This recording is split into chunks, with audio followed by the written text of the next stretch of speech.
Losekwenta kutsi bantfu lasebeluleme kusukela lomkhuhlane waqala lapha eveni sebabonke bang-45,075. Bantfu lasebangeniswe etibhedlela bangu-13. Kubebeteke umfu losishiyako emhlabeni elangeni layitolo. Kanti bantfu lasebashile emhlabeni sebabonke kusukela lomkhuhlane waqala lapha eveni bang-1,242. Bantfu lasebagomile ngalokuphelele bagomela wona lomkhuhlane i-COVID-19 sebabonke lapha eveni bang-232,850. Tindzaba. Indvuna yetemphilo Lizinkosi ithi kude live lishaye ligoli lekuncoba sifo se-AIDS ngemnyaka wa 2022 lonyaka tinhlelo titawugcila kakhulu kulabakhubatekile bantfwana labangemantombazane nabomake njengoba basengotini yekutfola kakhulu ligciwane i-HIV. Indvuna beyikhuluma ehhotela le-Royal Villas eZulwini nayisukumisa ngalokusemtsetfweni kugujwa kwelilanga lesifo se-AIDS. We have made remarkable gains. We have made remarkable achievements. And looking at the global target of 2020, we are proud of ourselves to have reached that global target 10 years early. But that also means that where we haven't reached, as Kanya was explaining to us today, we need to put more effort. We're looking back and thinking, Dr. Zwane was saying, we need to be looking at the things we've done, that we've done well, and not forget those. And we're looking at our strategy, where we've been looking at strengthening of the primary prevention, as well as the pediatric adolescent treatment coverage that we've been doing in the country as part of our strategies. We're looking at the increased treatment coverage, which is above 95%, and the adherence, which is above 95%, and the HIV suppression that we are talking about, also above 95%. We're looking at how we've expanded communication across the nation to make sure that everybody can get to the information. We're still looking at areas, when we say 95, 95, 95, we're talking about averages. I think the caution here is it has to be 95 in every sector, in every formation, for all people in the country. So there are areas where we know we have challenges and there's limited access to these services. This is what now we're looking at in terms of closing those gaps. One particular importance of this year's commemoration, in collaboration with the DPM's office, is we want to really focus on people with disabilities, to sensitize, to ensure that they can access the services equally with everybody else. People with disabilities, I think, Nature talked very ably about this, that some are at very high risk due to poverty, due to unemployment, prone to sexual violence, due to all other forms of exploitation that they are vulnerable to.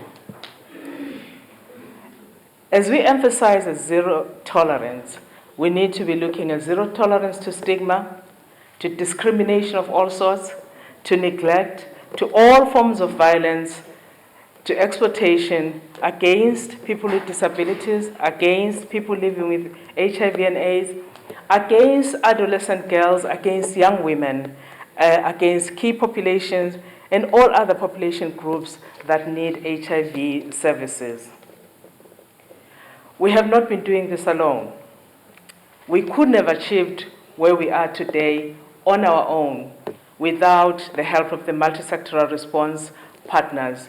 We're talking about the UN family, UNAIDS, we're talking about PEPFAR, the World Bank, Global Fund, and all the other agencies that have been supporting us and working with us and running with us in this response.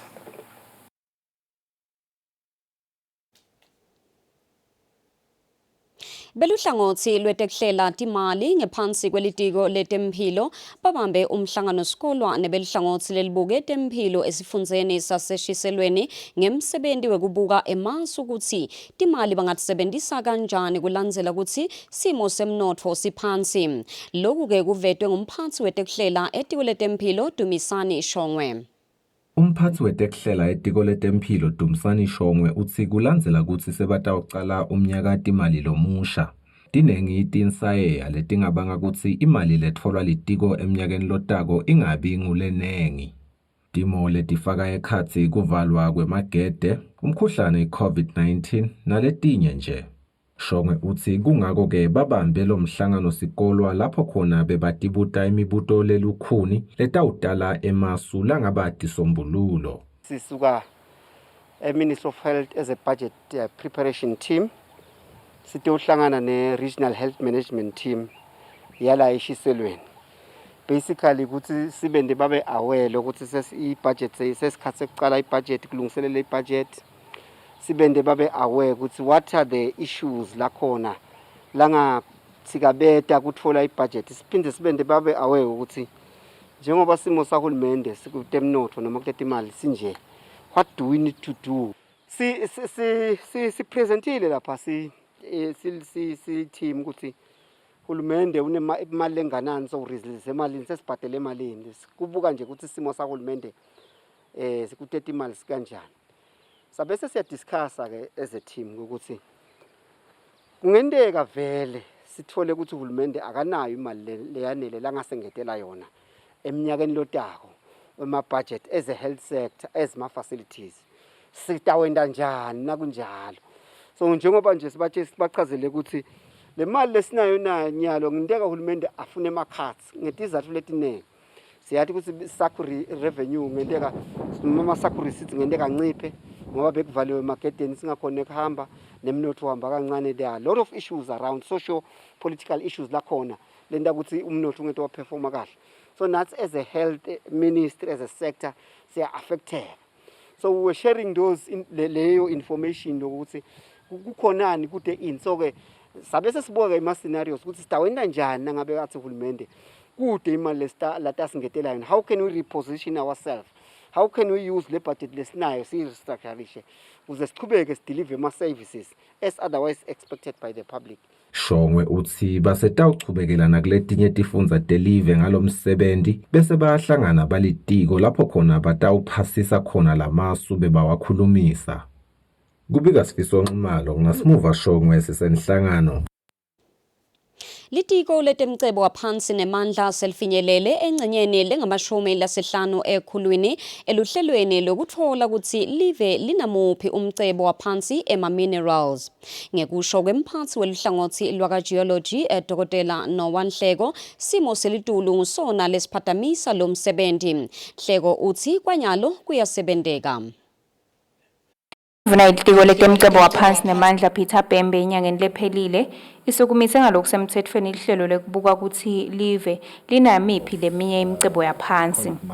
Ngekusho kwa-Chief Geologist Dr. Nowa Nhleko lo msebenzi uqhubeka kahle, noko-ke tikhona tinkinga letifaka ekhatsi kuphazamiseka kwemsebenzi wabo ngesizatfu sesimo selitulu. Progress has been quite slow. We had anticipated that by now we should have finished, but things that are beyond our control are the reasons why we could not finish on time. One of which is just the weather. We should have, if things had gone our way, we should have started during winter time when the weather was not overcast most of the time. So since it's overcast, when the clouds are low, given that for instance, is quite high altitude, we encounter low-lying clouds, and that is not good for visibility for our craft to collect the data. So, like this week, since Sunday, we've not collected data because it's overcast and the clouds are very low. But also, if it's clear skies, but it's like a heat wave. When it's too hot, the air becomes too thin, and then it affects the energy of the craft, so it can't fly over the mountains. And again, we don't fly. Also, if it's windy, that loop that it hoists, it has to be steady to collect, to avoid noise, if I may, or interference, if I may call it. It must be steady. It must just flow steadily and collect the data. So if it's windy, we also don't fly. Besides that, maybe the craft could be affected, but the stability of the equipment is very, very vital. Dokotela Nhleko uthi lolu hlangothi lutawusatisa sive njalo nangabe-ke le ndiza lena phephela emhlane ivakashela letindzawo letikhetsiwe. Etindzabeni kubika Sontomlangeni, eMbabane. Kubonakala kwangazuthi tikulumba tahulumende setivele ticalile kulima. Khetsiwe Dlamini umlimi wendzawo yasePhuzumoya uthi ngemuva kwetimvula letibekhona kulamalanga bakubone kuhle ukuthi bavele baqale balime. Tibonakala setiqalile kulima tikulumba tahulumende esifundzeni saselibonjeni njengoba namuhla titekta ulimela umndeni wakwaDlamini ePhuzumoya. Umndeni wakwaDlamini ke uthi utiphilisa ngako kulima njengoba ulima njalo. Phila ngako thina vele la khaya. Salima nje emaveji cishe onkana bo tomatoes, bo green pepper, bo beetroot, bo carrots. Cishe nje onke nyalo nje lesiwafakile kakhulu bo beetroot nabo lettuce ngama sesiqiniselela December. Nembila ke sayesulime nawo bekwabisa kepha ke nyalo sikulimele lana. Sifuna kufaka emaveji December. Idake vele kakhulu nje. Bamfa besikolo nje la khaya. Bagibela ngayo imali eningi. Naba esikoleni cishe nje tonke idzingo tabo nathi kudla sithenga ngemali ekulima kude vele sebentako la khaya. Siphila ngekulima nje. Vusimamba loshayela siGulumba uthi umhlabathi ubonakala ungilolungele kuthi balimi bachubeke nekulima. Sesinemala saqala kulima ngathi yonke season nje besolo silima ngisho ngesikhathi setingadzi lebojuni. Umhlabathi uright nyalo manje sidibana ukuthi usheshe wome. Litiko letekulima licucutela njalo ukuthi sifundza saselibonjeni sikhone kulima tilimo letimelana negucugucuka kwesimo selitulu, tilimo letfaka ekhatsi emabhontjisi nemabele kulokunye. Kanti ke tikulumba talihulumende umemetele hulumende phambilini kokuthi tikulumba setime ngemumo tilungele ukuthi tingene emasimini ticale kulima. Etindzabeni ngingithembelihle Magutshwa Tfombe ngithemba Shabangu ePhuzumoya. Masipala welidolobha laseMbabane uthi udzinga sikhashanyana kukhulumisa tikhalo tabomake labatsengisa edolobheni laseMbabane. Lo masipala uhlangene nemalunga lamelele labomake kukhulumisana kabanti ngaletikhalo tabo labomake. Evikini leliphelile bomake labatsengisa edolobheni laseMbabane bethulele lo masipala waleli dolobha tikhalo tabo ngendlela ngekunganetiseki kwabo ngendlela lasebenta ngayo masipala. Masipala ke ubese uhlangana nemalunga lekuyinhlangano yabo lekubitwa ngokuthi ngusiyavuka kukhulumisa tikhalo tabo.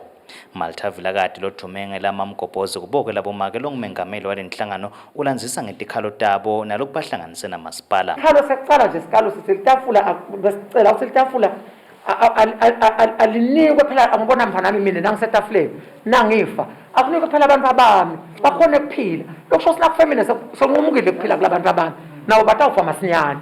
Lesibili simasipala ufuna buso bomuntu etafuleni ngikugilwe ngibona angeke ngikhona kohlala phakathi umgogodla kushona la ngidawucasha umuntu uthi masipala ufuna mina angikwadi neloku nabe bemabhasi nje behlaba iyuka lapha baqashe bo driver kusiyimini wakusiyi owner nje le akusiyi operator sento once nesotwana number nayike lenye number 5 isitele nkampani le yakashit le lapha ngoba ngathi kunemaphakelo ubhashisana la lolothi nje usolo kwaba neliphoyisa linye selize leyangadi nangi singaqhamuka lithi ngiphethe emahewu noma ngakaphathi vele nje selaqonzana nalabantu uyamangala ngoba phela siyasohlala lapha sibuka ukuthi entuwana amalunga ethu asekutholakale lo munye phela lo taba liphoyisa lo tata nefuthi fresh mind athi khona kusebenza nabo nabo lapha erenkini kude nemandi bus renki kude emandi emthoyi labageza khona labantu kodwa sikhuma ngeCovid kuthi kwentuwani asengikutshele naye ke mfana nami letakumangalisa ukuthi umuntu lofumelele abantu angeke yena kwende nabo number 11 sicela kubuyela sonke ematafuleni ethu ebhasi renke ngoba bonke sebabuyele i-COVID seyehlile kangwane wonke abantu babuyele kodwa bathi basakucabanga nabo lokhulumela masipala welidolobha lasembabane laKhitsabetse uthi batitholile tikhalo talabomake la ema-councillors naye meya bayibukile babeseke bayasithuma ukuthi cha asibuye emhlanganweni nabo bomake sitoyikhulumisa kungasiwe ngibe ukuthi mbamba vele sesingena kuyo yonke yini but nje sisho lokuthi cha uthi longanga meya ucela emalanga ake abuke the issues that have been raised so sitelana nje silethele ligama lelo la meya ukuthi cha i-council iyibukile isacela a couple of days ukuthi nathi sibone ukuthi sithini ku-way forward kulena ndzaba ngiloko kuphela lesikulethile but-ke niyati-ke nanihleli phasi nikhulumisana nimaswati bese niyabona ukuthi cha lana kulena kumbe nasihlanganisa lo mbiko-ke bebasehlangene batsingidza lolu dzaba etindzabeni kubika Giyani Msibi ngisethokoza eMbabane. Kulesikhathi lesi maswahla mahle sitawubuka tona tindzaba letibuya ngaphandle kwelive laseSwatini. Queen Elizabeth angeke awungenele umhlangano lapho kuyodzingidwa kuguquguquka kwesimo selitulu i-COP26 climate change kulandzela kutsi ayalwe bodokotela kutsi akaphumule. Ngekusho kwesigodlo eBuckingham Palace, Queen Elizabeth angeke abe ingcenye yalomhlangano lotawube ubanjelwe eGlasgow eScotland emva kokuthi acelwe bodokotela ukuthi asekahlale ekhaya aphumule. Queen Elizabeth loneminyaka lengama-95 waya esibhedlela ivikini leliphelile ngalesithathu kuyohlola simo sakhe sempilo. Imiphumela layitfole esibhedlela imphocelele ukuthi amisele uhambo lwakhe lokuya eNorthern Ireland. Ngalesibili, Queen Elizabeth ubuyele emsebentini wakhe wabamba umhlangano nabombasada bemave ngokusebenzisa ubuchwepheshe esigodlweni eWindsor Castle. Kuleti kuya eveni leBrazil, timphongana lesikhombisa kuleti 11 setincume ukuthi umbiko welibandla lelabekwa ukuthi liphenye liphinzele ntombiko ngekwanza komkhuhlane COVID-19 lekusolakala ukuthi kusizatfu samengameli Bolsonaro awusentshentiswa ngalokusemthethweni. Mengameli Bolsonaro aboshwe abekwe licala lokuhluleka kulawula kwanza kolomkhuhlane eveni leBrazil kulandzela ukuthi kushone bantfu labangetulu kwa-600,000.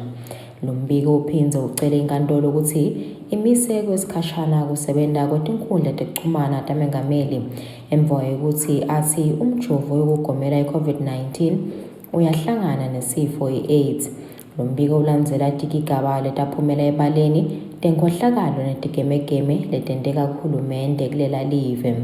Etindzabeni kubiya lungile emakakula tithume tfulakala ka-France 24 naka-DW. Kulesikhathi lesi maswahla mahle sitawutsatsa likhefu sitawubiya sichubeke nato tindzaba ningayindzawo.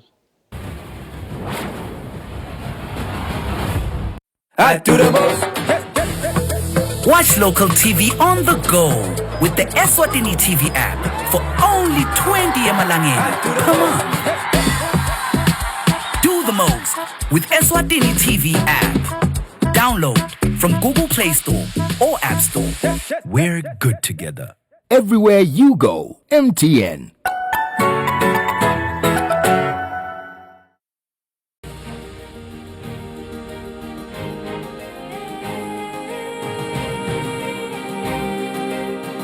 With the change in technology, out-of-home digital media is designed to grab the attention of people who are always on the go. You can now watch your favorite show, Usile Breakfast Show and Tindzaba at 7 on your favorite YouTube channel. It's simple. You can stream these shows by following these quick, easy steps. Number 1, open YouTube. Number 2, search for Eswatini TV and click on Eswatini TV. Number 3, after you had entered on Eswatini TV, look for Tindzaba or KPS. And while you at it, don't forget to like, subscribe and ring the bell button to get notifications of our video uploads and streams. And lastly, enjoy the stream. Stay home and watch Eswatini TV. Stay safe.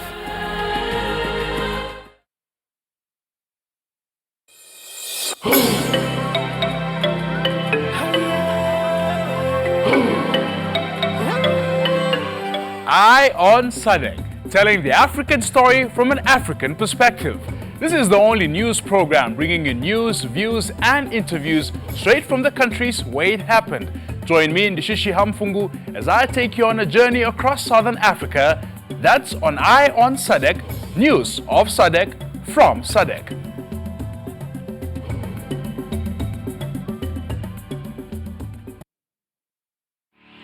Brains on the Go Season 10 is back on your screens with a new presenter and a new host.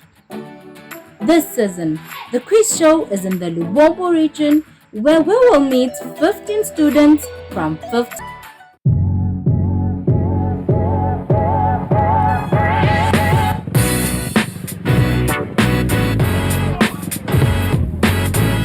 Sanbonan Masadla Mahle, Libidalame, Ngumtanaza Mkonazi, and you are tuned into a brand new show on Eswatini TV called Street Quiz.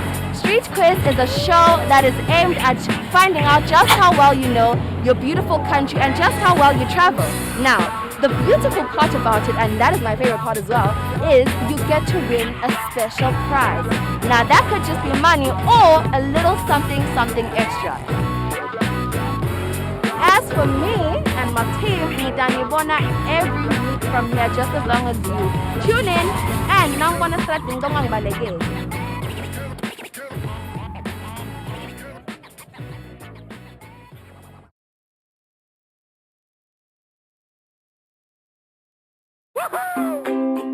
Pay your TV license quickly and easily with MTN Momo. Simply dial *007 *3 hash and select option 8 for TV license.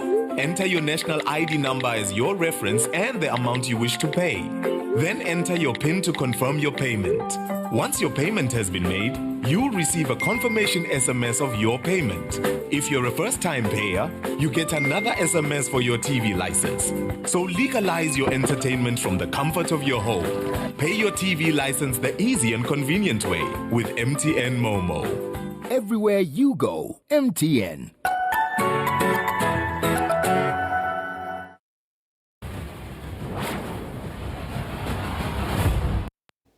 Nebenkoslenhle asithole nango umbiko wetimali.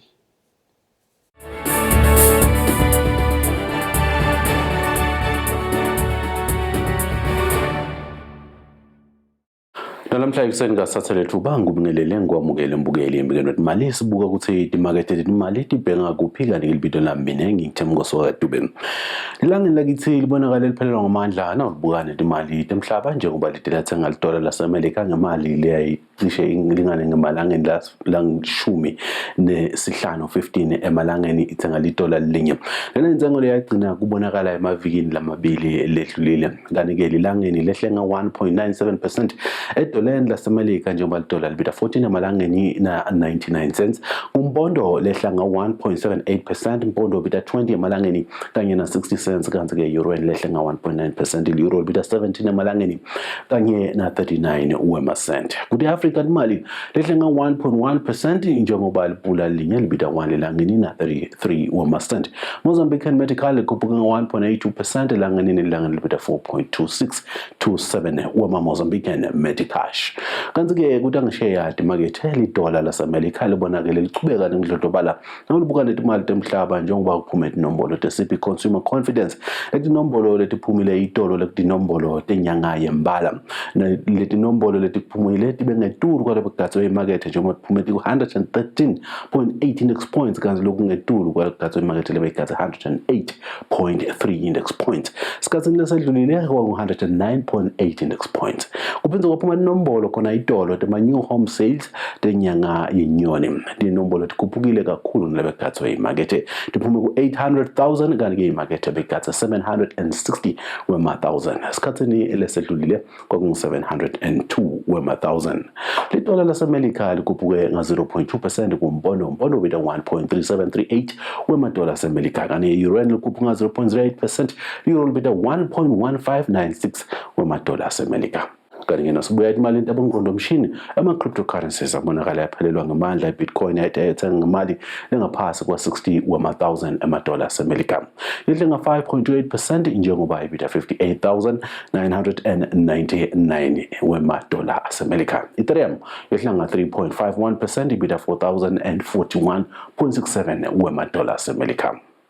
Kude umcebo waphasi inzengo ya oil longakahlutwa yehlile kulandzela kusiphuma inombolo idola ama-API weekly crude oil stock letiphumele ngetulu kwale bekdatswe yemakethe.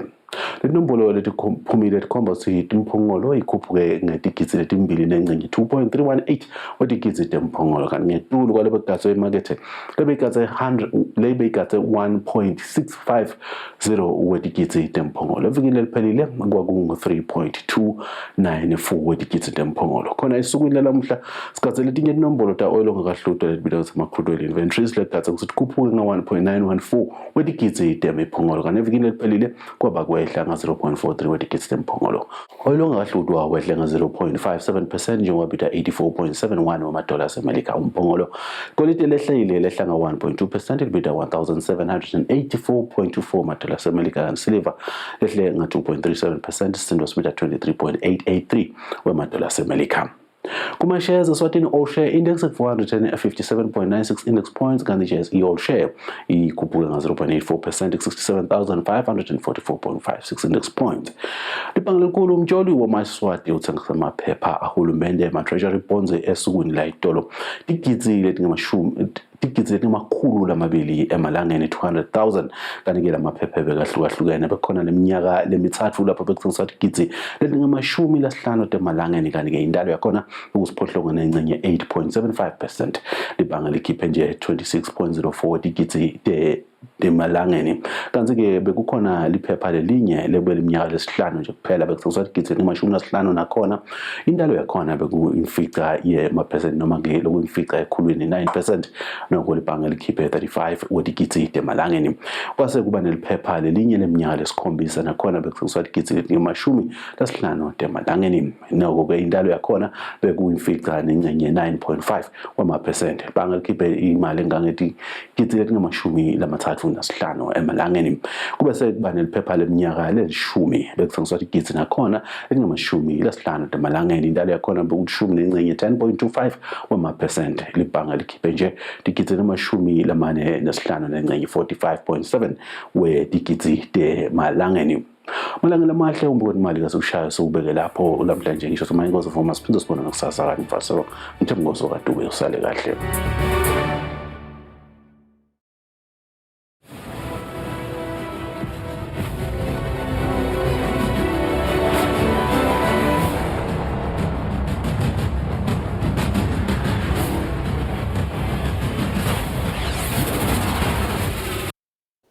Kutemidlalo. Felix Nyawo longumphathi wenkampani Imkhaya Investment uthi kusekela imidlalo yepool esiphofaneni ngemali yemitamo yokukhuthata abantu labasha ukuthi bathuthukise lo mdlalo endzaweni yasesiphofaneni. Le nkampani yesekele lemidlalo ngemali engu-5,000 emalangeni. Inhlangano yemidlalo ye-Q-Sports kuleli ledlalisa imidlalo yepool ikuyaveta ukuthi ifisile ukuthi tonke tifundze takuleli tidlalise imidlalo yepool. Emitameni yekuthuthukisa umdlalo wepool endzaweni yasesiphofaneni inkampani yeMkhaya Investment isekele bantfu labasha kulendzawo labadlala umdlalo wepool ngemali engu-5,000 emalangeni.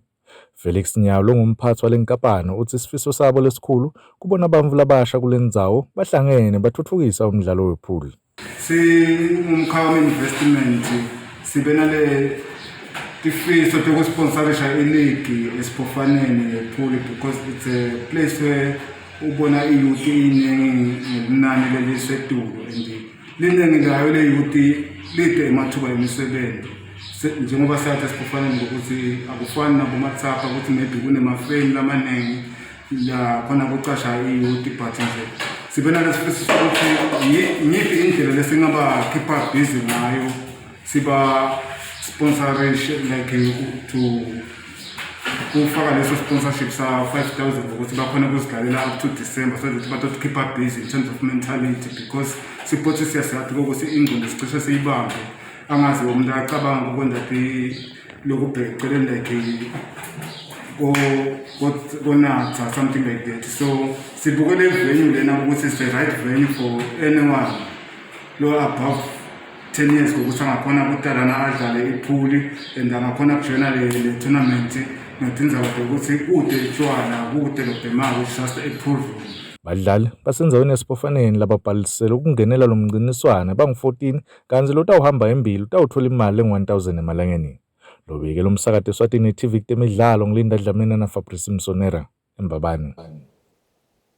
Umdlali welikhethelo laseNingizimu Afrika lemdlalo wecricket Quinton de Kock sewukhokhiwe kuba ingcenye yabadlali belikhethelo leNingizimu Afrika ngobe walile kuguqa ngelitfolo ngaphambi kwemdlalo wabo lelikhethelo laseWest Indies. Lokuguqa ngelitfolo kwentelwa akusekela kulwa ngekucwayana ngekwelibala pheceleti iBlack Lives Matter. Kanti-ke Maswati lamahle echubekani nethamele wona lo msakato wetithombe Eswatini TV ngoba kutse madvudane noma ngisitawutfola yona inkulumo yemhlonishwa Ndvunankhulu Cleopas Dlamini. Nisale kahle.